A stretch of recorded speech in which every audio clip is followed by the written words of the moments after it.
वळूयात पुढच्या बातमीकडे। रिक्षावाल्याशी अनैतिक संबंधातून पतीची हत्या करण्यात आली। पतीचे 3 तुकडे करून जंगलात टाकले। अखेर 11 महिन्यांनी या सगळ्या प्रकरणाचं बिंग फुटलं।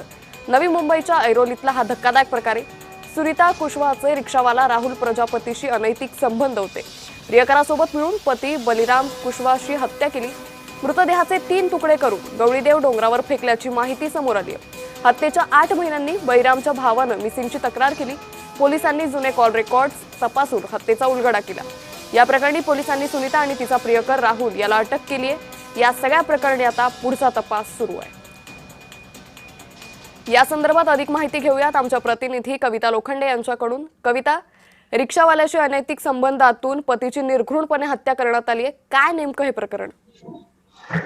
नक्कीच अंकिता, नवी मुंबईमध्ये स्त्रियापेक्षाही वरचढ जी आहे ती सुनीता निघालेली आपल्याला पाहायला भेटते।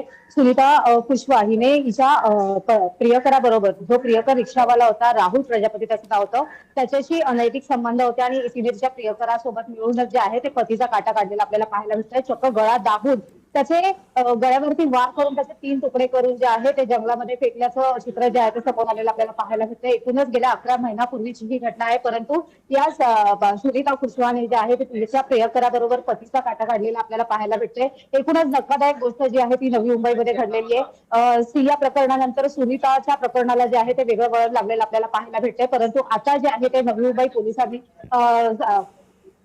कुलदीप कुशवाह यांच्या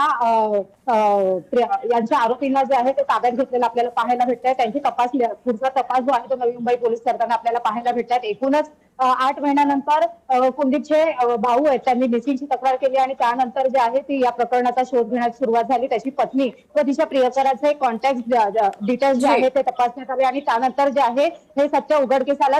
त्यामुळे एकंदरीतच कविता, आता या सगळ्या प्रकरणाची पुढची चौकशी नेमकी कशा पद्धतीने होते हे पाहणं अतिशय महत्त्वाचं ठरणार आहे।